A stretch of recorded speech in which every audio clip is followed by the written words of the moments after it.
You are listening to Fabulously Polite, a podcast without labels dedicated to human rights, education, art, and culture, focusing on the Balkans, Central and Eastern Europe. Our musical intro is by Acrylics. Your hosts are the fabulously polite Kosta Karakashyan and me, the misbehaving Simeon Todorov. Well, welcome to our very first episode in English after, 34 episodes in Bulgarian. We're really excited to be taking the podcast to a new international audience, and we're very lucky to have you listening today. Yeah. Are we actually doing this? Yes, we are. So let's dive right into it. Simo, please introduce yourself to our fabulous new audience. Oh no. So listen, this is the worst thing I dread doing. Like, I actually dread doing this. I never know how to explain to people what I do, especially when I'm introduced to someone. They say what I do in that particular moment. So let's say I have an exhibition, so someone says I'm a photographer. Or if I'm doing something else, that's how I'm introduced. I used to teach, and this is how I usually start. Then I was forced, and I say forced, into the art world because let's say I had a bad business partnership years and years ago. But after that, I took up photography. I've had a few exhibitions where I showcased my work, and I also curated some stuff.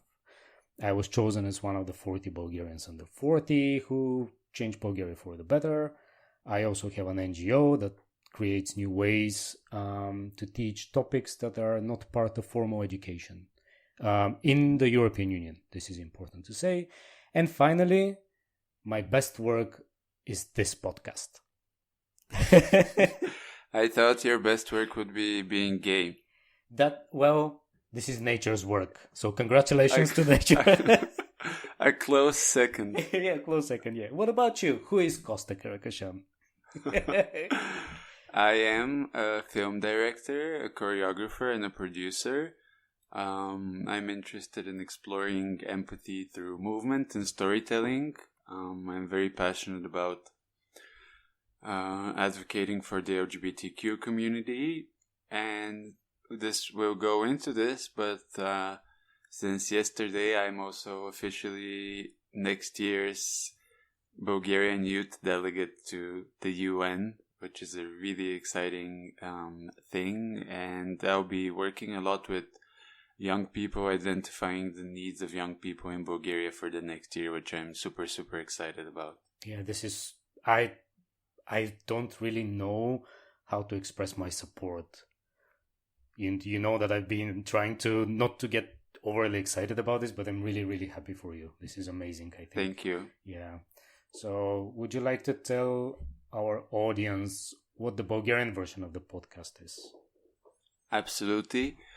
We started the podcast a little bit over a year ago, and it was a way for me and Simo, not only as friends, but people who believe in the importance of having more visibility for queer people in Bulgaria, to create content that is relatable, content that is funny, but also speaks about the hard truths about politics and the social status of LGBTQ people in Bulgaria.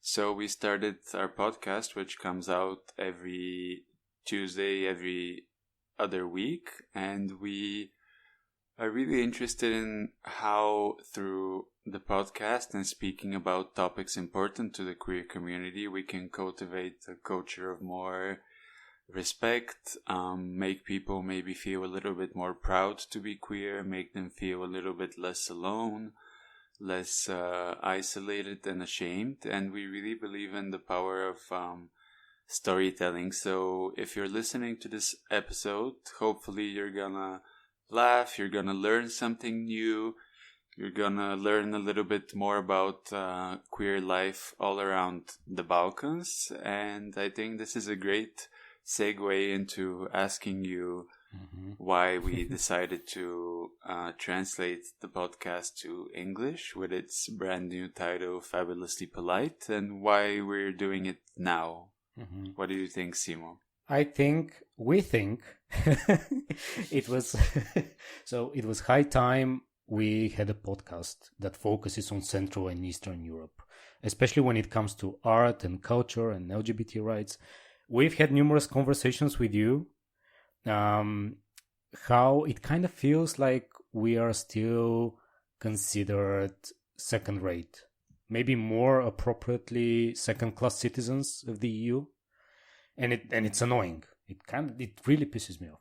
There is so much art and culture that is happening in Central and Eastern Europe, and the only time the world gets to see a fraction of it is when it's Eurovision time.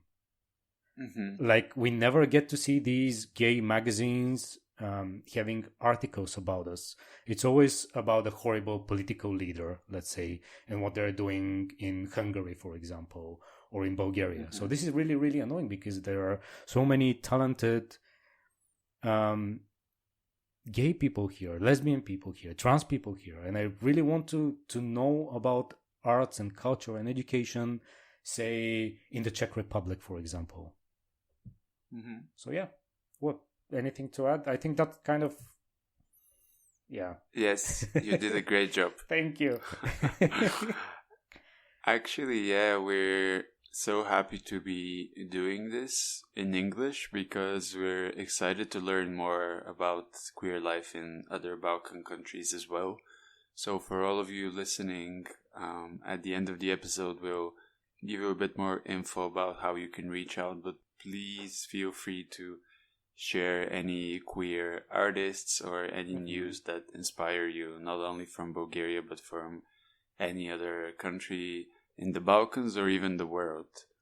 Before we dive into things, we always do a short check-in. So, how are you doing, Simeon, today? Kosta, I'm in my reproductive era. However, there aren't any hot single twinks in the area. So I've decided that I'm going to spend the summer reading gay books, watching Heartstopper because it's coming out really soon, Red, White, and Royal Blue, and Aristotle and Dante, and just enjoy my last year of my middle youth. That's what I'm going to call it.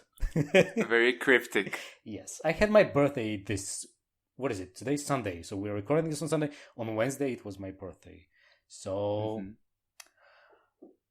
I don't know how to feel about aging because I don't feel old at all.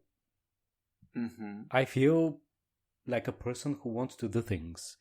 And when I was younger, maybe when I was 16, 17, when someone told me that they are 27 on like a dating website, because there weren't any dating apps, but a dating website, I was like, oh my God, 27?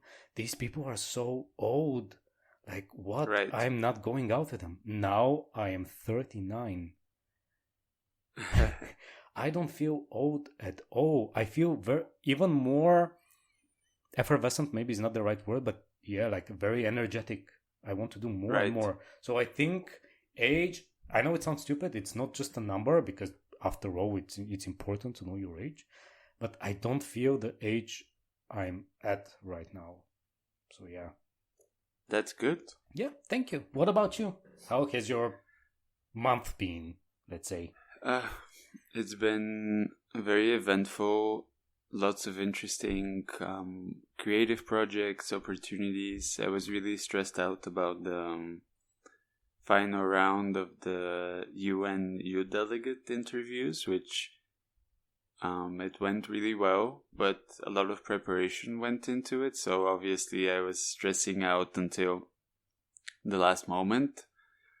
And now I'm lucky to be going to a holiday in Greece for a few days with my boyfriend Alex. And then I'm coming back to stage a performance on July 21st here in Sofia. And then back to Greece for at least 2 more weeks, which is, really great.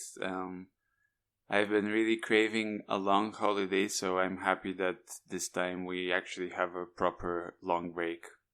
That sounds great. When you go on holiday, do you plan what you're doing, or do you just go for the moment? Like, do you know what you're doing? Let's say on the first day we're going to this museum. On the second day we're sleeping in.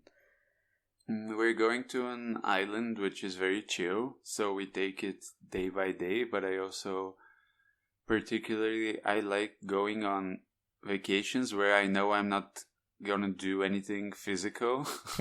Like, I don't like going places where people are like, let's go to this place and let's go for a walk and let's go diving or whatever. Like, I just want free time to lay on the beach and read books and listen to podcasts and just like, or even sit and work, like redo my artist bio or watch some training videos that I never have time for, just to like have a slow holiday. That's what I really like. Sounds great. If I'm with a company, like with friends, we have to plan. Like, we need to know where we're going, because it becomes messy. But if I go on my own or with a partner, then it's kind of very chill. Maybe the second day we'll go to this museum or gallery or something like that. I think it's important when you're on holiday to have like basic points of what you're doing, but that's it. Don't force anything. Mm-hmm. So I'm glad you're going to get some rest. It's good. Yeah, fine. The next part of our podcast is where we usually get the fan mail. This is one of our favorite sections, of course, because it always feels really rewarding to hear your voice in a voice note or in a written message. Some of our fan mail is anonymous. If you want to share anything that is a bit more secret or confidential. So yes, we'll be super happy to receive your notes at the end of this episode, which we usually play in the next episode. Yeah, I'm excited about this. I love fan mail, you know. So yeah. The next segment of our podcast is called Instant Interaction. So actually instant interactions. So for these, what we do is we basically interact with you, of course, mostly through the game that used to be called Fuck, Marry, Kill. And which will be, it will be known as Fuck, Marry, Block, maybe, because people are kind of sensitive. So in the last episode, which was in Bulgarian, we had 3 people: James Dean, Enrique Iglesias, and Manu Rios. So this is how our audience voted. So for James Dean, 45% fuck, 45% marry, and 10% kill. Which is okay, fine. Enrique Iglesias, fuck 15% only. Can you imagine this? Marry 41%, and then kill 44%. We had a Bulgarian listener who was extremely angry at Enrique Iglesias.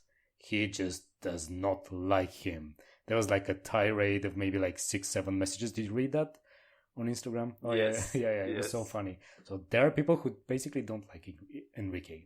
And the other person was Manu Rios, fuck 43%, marry 20%, and kill 37%.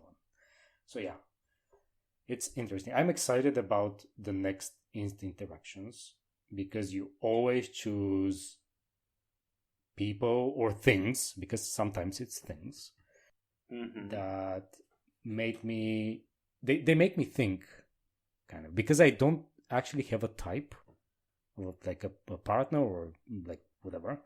So it's interesting to see what you've chosen for this episode. So yeah. And the most fun thing about the instant interactions is that some of you are very greedy. Oh yeah. You have a hard time choosing only one fuck and one marry. And looking back at the DMs from the last one, when we had James Dean, we had a few messages who said fuck and marry. And it doesn't quite work like that. Yeah. Please choose one fuck, one marry, and one block from now on. Because, yeah, that's how the game is played. Now we move to our hot news from around the world. the first piece of news is quite exciting. Yeah. Coming from Greece, this piece we're reading from Gay Times, who report that Greece's prime minister vows to legalize same-sex marriage soon. This is very great next step for Greece, which several years ago legalized same-sex civil partnerships. And this is a new movement, part of the strategy of the Prime Minister Kyriakos Mitsotakis, who is saying that Greek society now is much more ready and mature after recognizing same-sex unions in 2015. Yeah. And they're our neighbors, and it pisses me off that we are not moving towards that direction. But we'll see how it goes, yeah. There's always some backlash. In Greece, the report is also saying that, of course, some Orthodox priests are publishing a statement against marriage equality, but it's really great that the Greek government is still pushing on and fighting for more rights for queer people. Absolutely, yeah. I'm really happy for them. Now, one of my favorite directors, I think yours too, Xavier Dolan, claims that he's retiring from filmmaking and explaining that he sees no point of telling stories that barely anyone sees. So for those of you who are unfamiliar with his work, he is the writer and director of I Killed My Mother, Lawrence Anyways, Heartbeats, and he also directed Adele's Hello and Easy on Me videos, which were brilliant, I think. I get his desperation because I know sometimes as an artist, when you don't get the views or the audiences or the money, of course, for things that you're doing, it can be frustrating. So I understand. His work is very, very gay, very dramatic. So I think not that many people respond to it. But it's good movies. He was also, like, very early on, very prodigious and very successful as a very young person. He's been in the film industry since a child, basically, and from his work as a child actor, he actually saved up a lot of the money that ended up going towards his first film. So he had quite a lot of success at Cannes and other huge festivals very early on. So I think it's quite difficult when you hit this mid-career slump, if you're used to being very successful at a young age, to keep pushing, because I think he's at a precipice where he needs to maybe, reinvent himself a little bit. So we'll see if this is a final goodbye or maybe something more temporary for him. Oh yeah, absolutely. And it kind of sounds like he's having a midlife crisis. He should give me a call. I'll explain to him everything about midlife crisis. I know. Just give me a call. We have another piece of news. I just want to add that he posted on Instagram that he said, I'm fine. I'm not gonna wake up with a blonde buzz cut tomorrow, so everyone can relax. Which is, of course, the classic gay midlife crisis move. You go blonde. Have you ever been blonde? Oh, not this again. Yes, I have. I've made mistakes in my life. What do you want me? Like, this is the first episode in English. Should I embarrass myself in other countries? I'm sure you will progressively. You're right again. Third piece of news, Simo. Yeah. Oh, is it me? Okay. Sorry. No, it's you. Okay. So, a few days ago in Georgia, organizers were forced to cancel the Pride event after very violent counter-protests. In the Georgian capital, Tbilisi, the Pride March was cancelled on Monday, drawing really strong responses all around Europe. I watched a lot of Instagram stories, and it was quite scary seeing how these pro-Russian protesters tore down rainbow flags, broke into offices, and attacked journalists. It was quite scary how this happened, and here we see something very different from Greece. We see the Georgian Prime Minister Irakli Garibashvili saying that some of the activists were to blame because the march was not reasonable, and saying that they couldn't provide adequate security. A lot of embassies from European countries have issued a joint statement on the violence, together with the EU delegation to Georgia, the EU's monitoring mission in the country, and the US and Israeli embassies. We see that Georgia is a country where the Pride movement has had a lot of violent pushback in the last years, and we'll briefly talk about this again at the end of the episode. Mm-hmm. What do you think about the situation there? I am curious what the Prime Minister means by saying that they didn't have adequate protection. Was it? What's the exact quote? What was it? It says the march had been not reasonable, and then the Interior Ministry had urged the Pride organizers to cancel, citing security reasons. Security reasons. If I am paying taxes, you are finding policemen to protect me. If not, I will stop paying taxes. It's simple as that. If there is enough money to protect football games with hundreds and sometimes thousands of policemen and policewomen, then you have enough money to protect... How many people were at that Pride? Probably less than 5,000, I'm guessing. Probably. Yeah. I mean, come on. Ridiculous.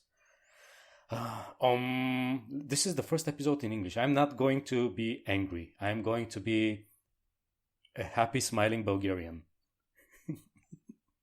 I see it, and I can confirm that he's smiling. Thank you.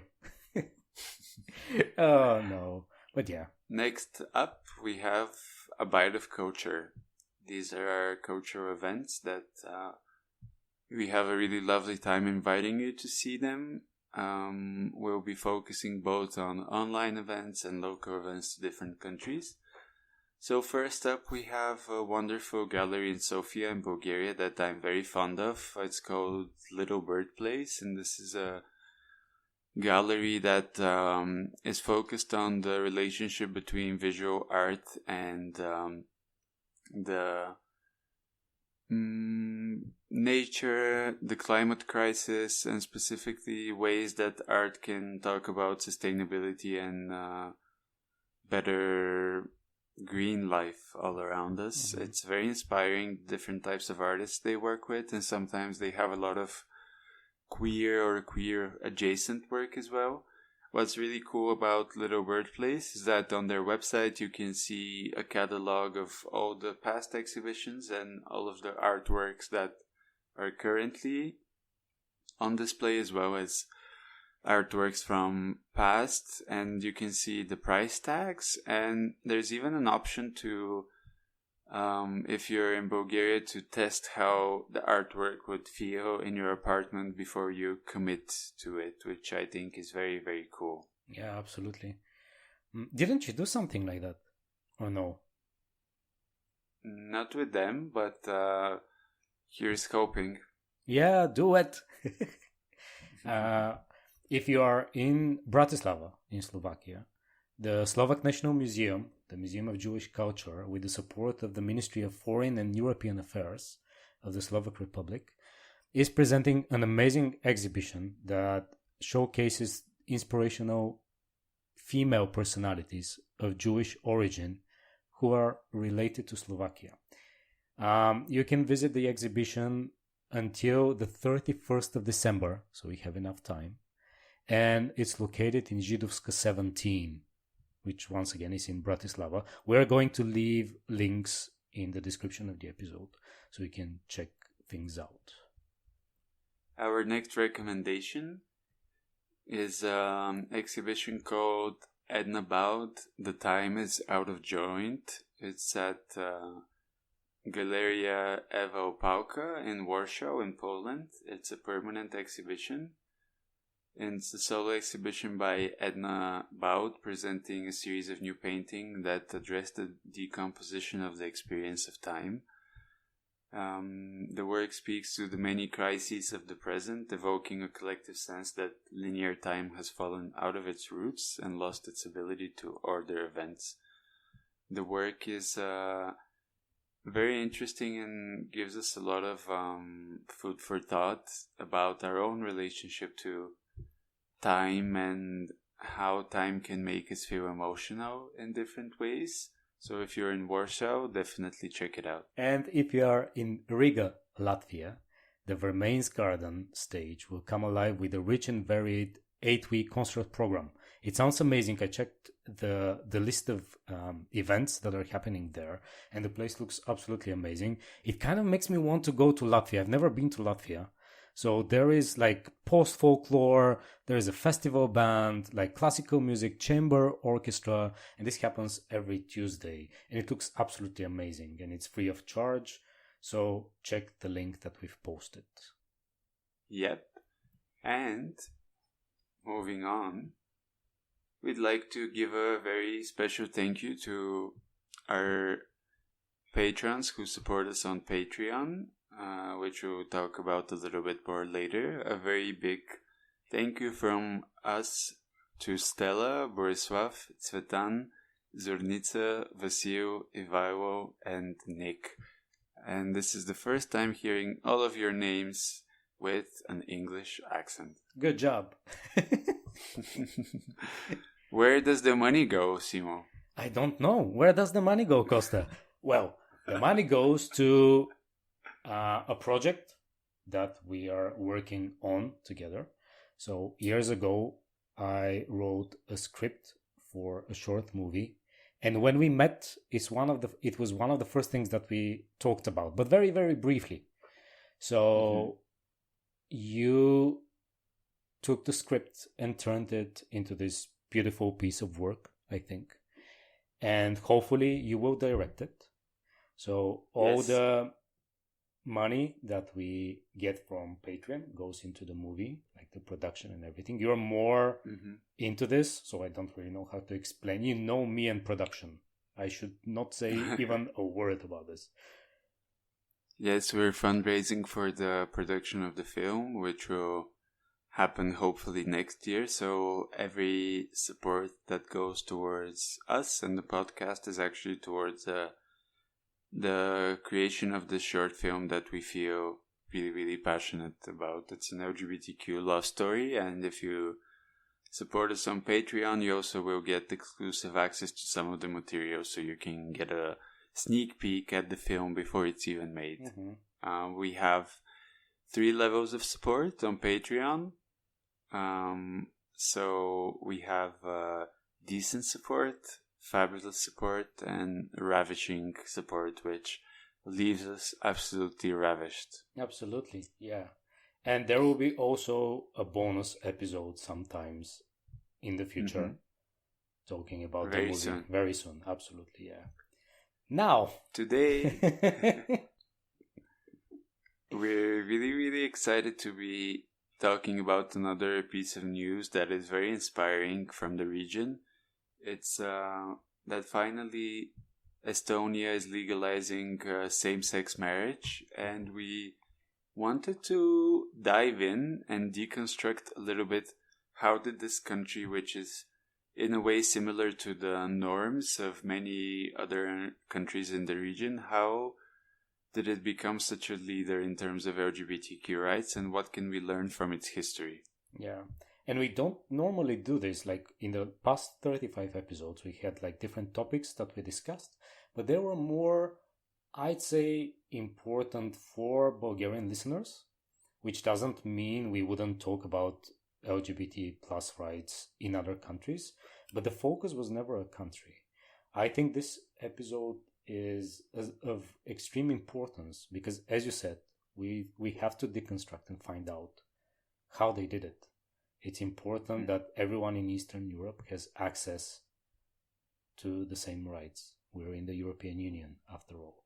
But I thought maybe it's a good idea to start with 10 random facts about Estonia, just like that, because we have listeners who've never been to Estonia, just like me. Have you been to Estonia? No, never. I've been with an... No. Oh, yeah, tell me. I think I've been for a few hours when I was visiting a cruise ship and we docked in Estonia, so we went for a short walk. Okay, that counts. Yeah. You've stepped on the ground. So Yes. Okay, I will allow it. Now, I've never been to Estonia. I've been with an Estonian. He was amazing. He sent me... That's different. Oh, no, listen. We met in Sunny Beach in Bulgaria. Mm-hmm. And it was very like a passionate thing. We kept on talking. It was amazing. And he left for Estonia. I went back to Plovdiv. And he sent me a care package from Estonia. Like anything imaginable. Like there was candy. There was a little pencil that I still use. Like I think a magnet. And it was it was adorable. I love it. So... yeah, I should learn from an Estonian person like him. I never do this. But yeah, so here are 10 essential facts about Estonia for everyone who doesn't know much about the country. The first one is Estonia's capital, Tallinn, is the best preserved medieval city in Northern Europe. Very nice. We should go.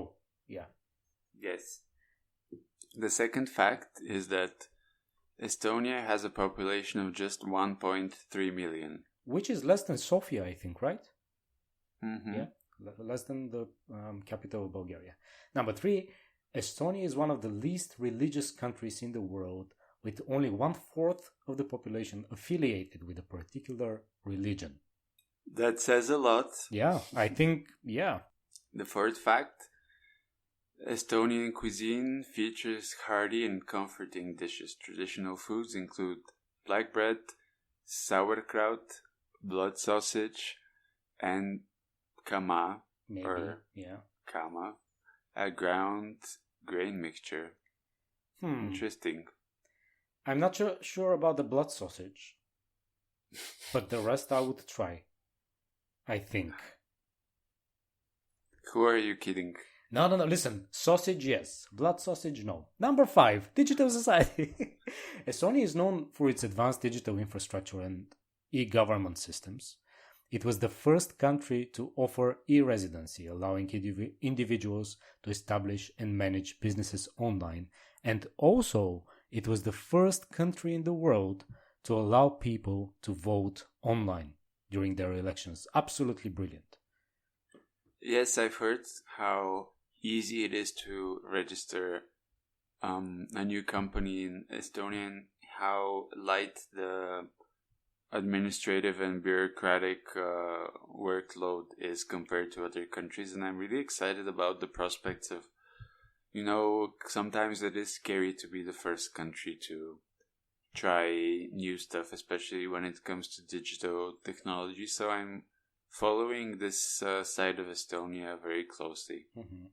The next fact, there are 2 Independence Days, which is because the country achieved its first Independence Day in 1918 from the Soviet Union and then achieved the second independence in 1991 after an occupation by the Soviets after more than 5 decades. Therefore, it has 2 Independence Days in February and August.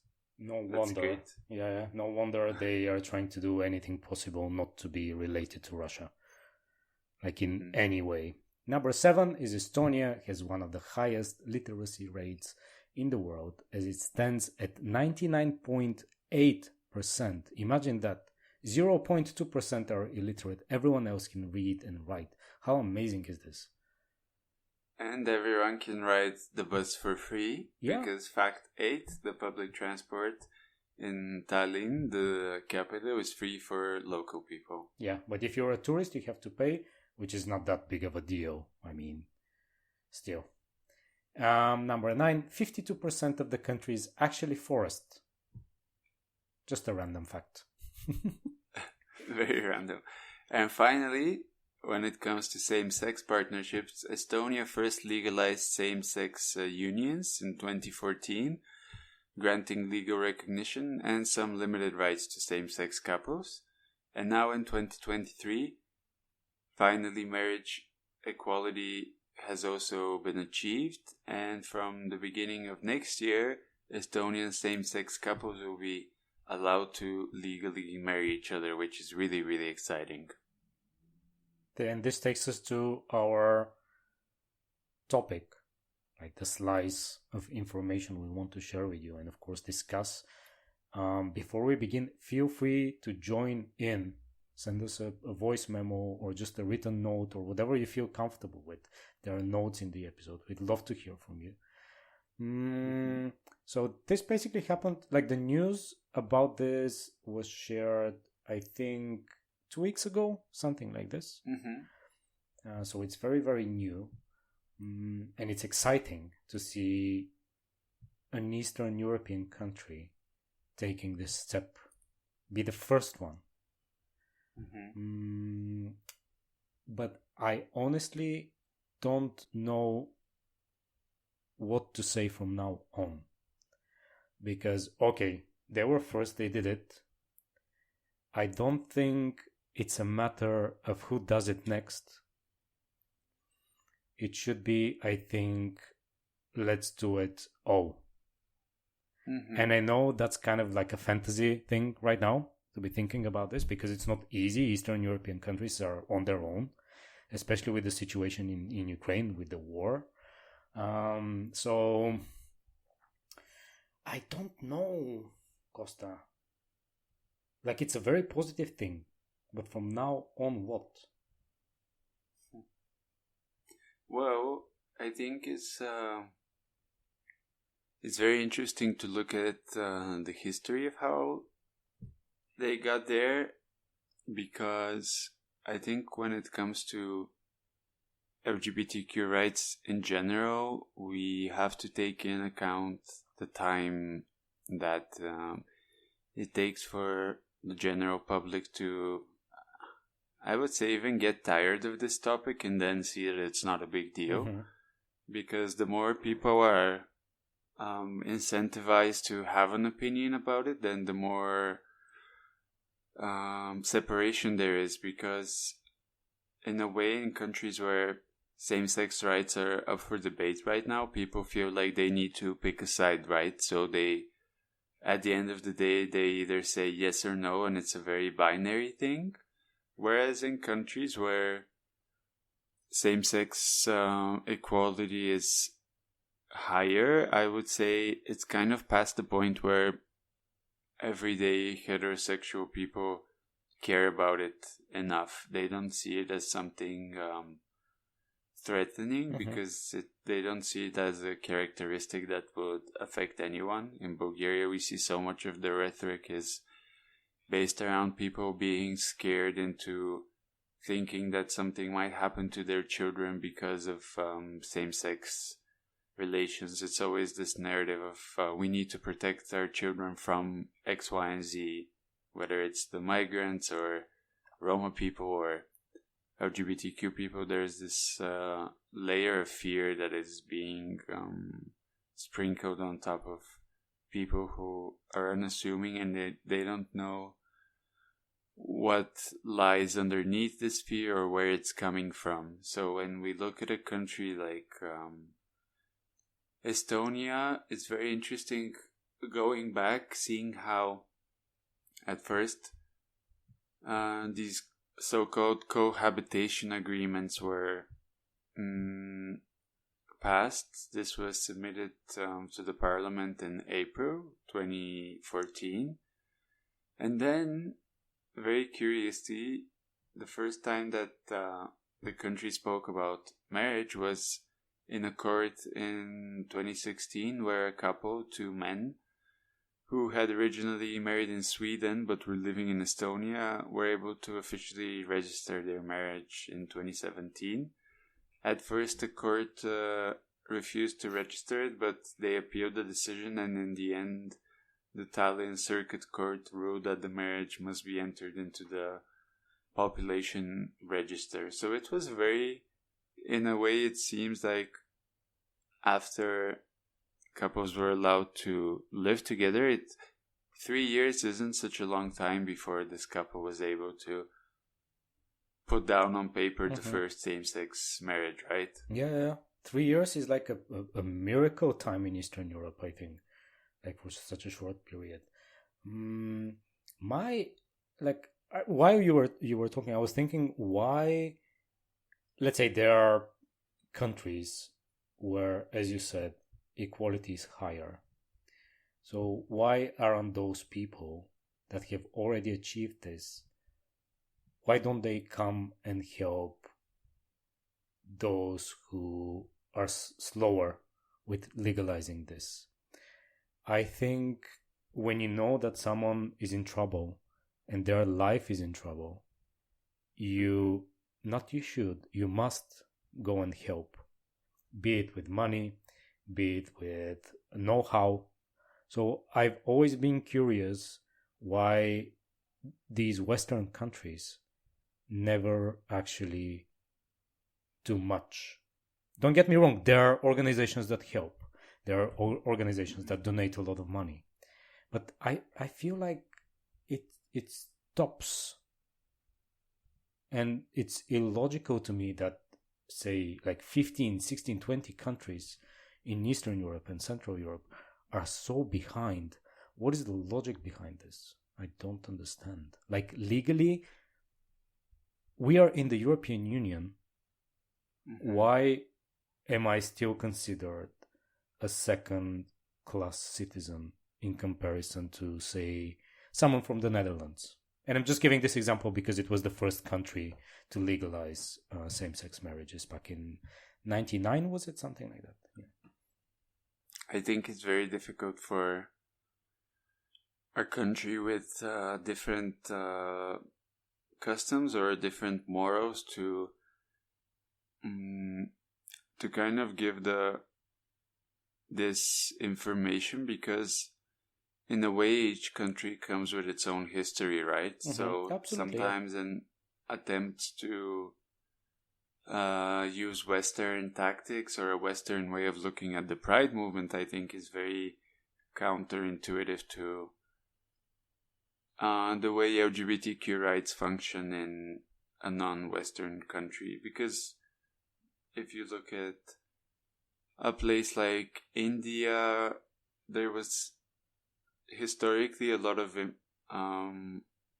representation of trans people, but not through the lens that the Western gaze gives, right? So it's very similar with Eastern Europe, I think, with the way people see family values and the way they look at queer people. So it's difficult to adapt, but I think we can still draw from seeing how the culture, how the needle got moved by culture, but also by legislation. That was my point, because what I meant to say is that legally we are all in the European Union, so equality should be equal for everyone. Morality is a very flexible term. What is moral for you is not moral for me. And we need to stop mollycoddling all of these religious patriots and whatever, like fascists and whatever we want to call them, because it's always the same group of people that they want to protect children, as you earlier said. I don't want your children. Have you met children? I don't want them, let's say, 15 meters away. Keep them to yourselves. I don't want children. But jokes aside, it's always, like, not always, but usually, not usually, but you know what? Sometimes, I'm not sure if legally I'm allowed to say this, but there have been cases that when people say they do things in the name of children, they are actually the ones who molest them. And yeah. So my point is, I think if something works legally, let's say in the Netherlands or in the UK or in France or whatever, it must work in Romania, and it must work in Moldova, for example. So why doesn't it? I feel like all these organizations have never interacted with one another. So maybe there needs to be like a big conference that is happening in Europe that focuses on this. We of course have ILGA Europe, and there are different smaller conferences and things that happen all around Europe. But I think right now the focus needs to be this. I'm not telling all these organizations how to do their work, but just as a citizen, I think it's very important that we did this. Right. Maybe. Yeah. What's really interesting to go back to Estonia is that they had an interesting loophole, I would say, when in 2021 the Ministry of the Interior allowed transgender people to change their the sex on their legal ID while remaining married. So what happened was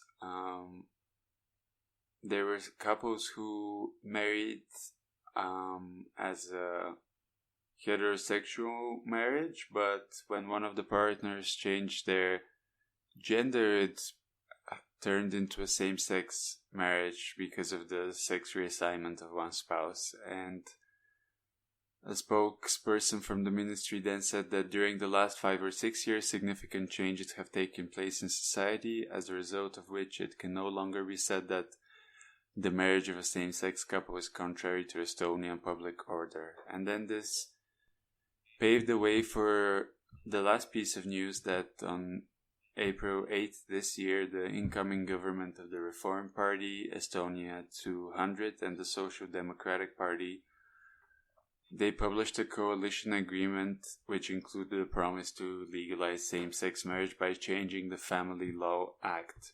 And they were able to approve a same-sex marriage bill, and then it managed to pass both readings and was then signed into law by the president. And the bill will take effect on January 1st next year, allowing same-sex couples to finally marry and jointly adopt, which is amazing. Absolutely amazing.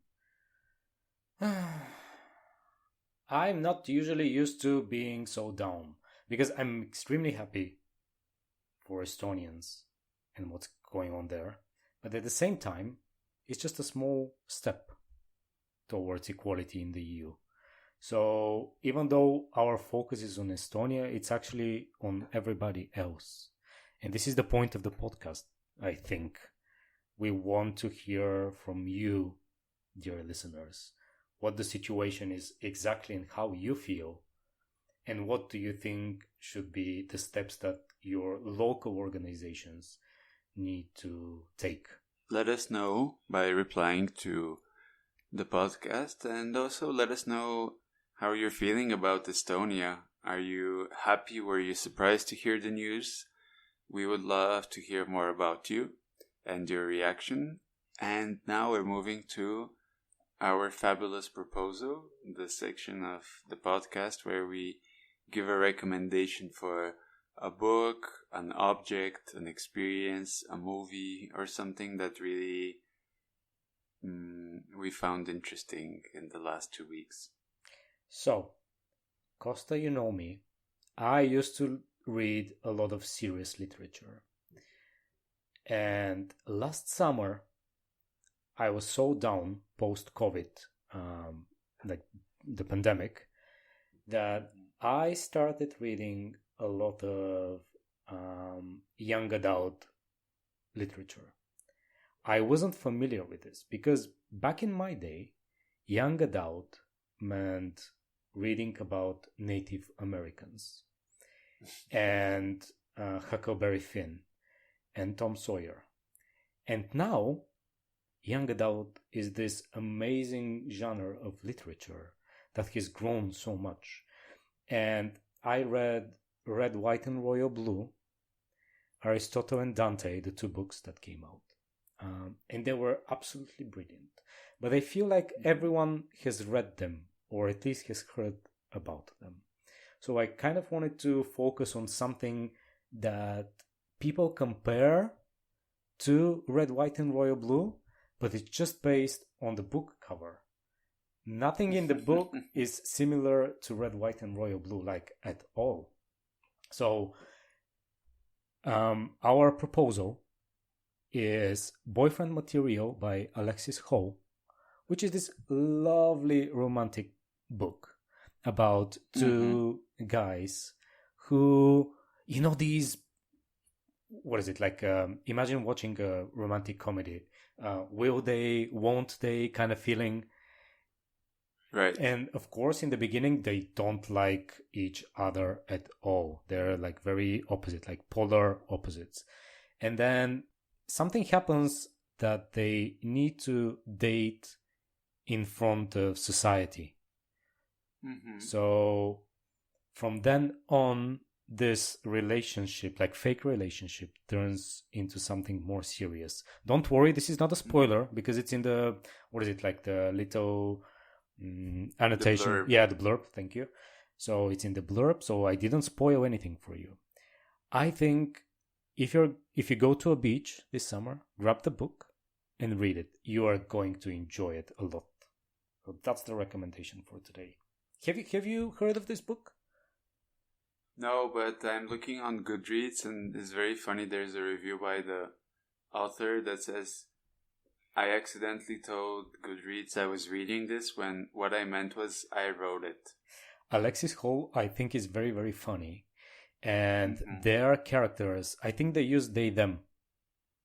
So their characters are these funny and lovable, and you just want to hate some of the characters, but you can't. Because they're like, I don't know how to explain. Just read the book and tell us what you think about it. I think it's a good recommendation. You are going to enjoy it. Great. Thank you for this proposal. Of course.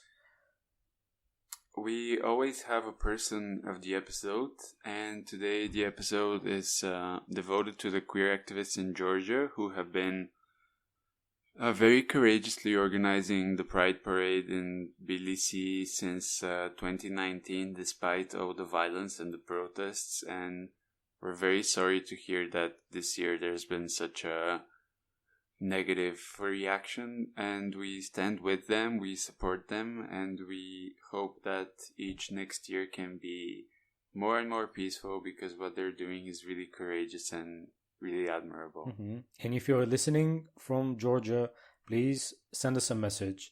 We would love to hear from you. Thank you for doing this. Do not give up. We know how it goes. We've been through this in Bulgaria years ago. We're still doing this. Recently, the right wing tried to stop screenings. I was going to say projections. Sorry. I had a drink before we started recording the podcast. I apologize. So listen. You confess. I confess. The right wing protesters stopped several screenings of Close by Lux Don't, but this is a topic for a whole other episode. Absolutely. I feel like. Yeah, absolutely. So, now we move to everyone's favorite Fuck, Marry, Block, Kosta. Today, on our Fuck, Marry, Block menu, we have a palette of superheroes. Ooh. Are you a comic book fan? Should I remind you that I literally have Spider-Man tattooed on my leg? Oh, I didn't know. No? Okay. Great. I'm very biased as an X-Men fan, right. So we'll go in that direction. Our Fuck, Marry, Block options are Cyclops, Wolverine, and Gambit from the X-Men. Ooh. What? Okay, first of all, let's dissect this. You chose very manly man today. No? Okay, this is a little bit difficult for me because I'm a twink kind of lover fan thing. Something happened to the light, sorry. So, okay. Wolverine, Block. Cyclops, Mary. And Gambit, fuck. I think, yeah. What about you? I would say exactly the same. Yeah? Yeah. There's something very bad boy about Gambit. And Wolverine, I never really cared much about. I don't know. Even the Bulgarian translation of Wolverine is wrong. Did you know that? Because Wolverine. They translated as werewolf. Exactly, yeah. And Wolverine in Bulgarian is Rusumacha, which is this animal that is not very threatening, I think, or whatever that is. So it's very strange that they translated it that way. But Gambit, I think, is Gambit the sexiest out of the three? I think yes. It depends what you like. I think Cyclops is also very sexy, but in a husband kind of way. Absolutely, yeah. He would take the kids from school and make sure the car is fixed and all of that stuff. For you, yes. Kids and me, no thank you. Once again, let me say that. No kids, thank you. Now. So we are going to... Yeah? You have the option to vote in our Instagram. As we said before, please choose one fuck, one marry, and one block. Yeah. We are at the end of the episode, but before we say goodbye, we are reminding you that you can subscribe to our Patreon, and there are 3 levels of support: decent, fabulous, and ravishing support. Kosta, we are at the end. What should we say at the very end? We're very honored and lucky that you're listening to our first episode in English, and we're so excited to be that we'll be able to get in touch with so many more of you. Our episodes will be alternating, so every other week we'll have a new episode, but there will be one in English, one in Bulgarian, and then back and forth. Because we also love our Bulgarian audience very much. Absolutely. Send us a written or audio message on Instagram at Fabulously Polite and share your thoughts on the topic or anything that comes to mind. You can also email us. The email link is in the description. Don't mind that it looks a little bit strange. See you back at our next episode. Leave us a message after the padam. Padam.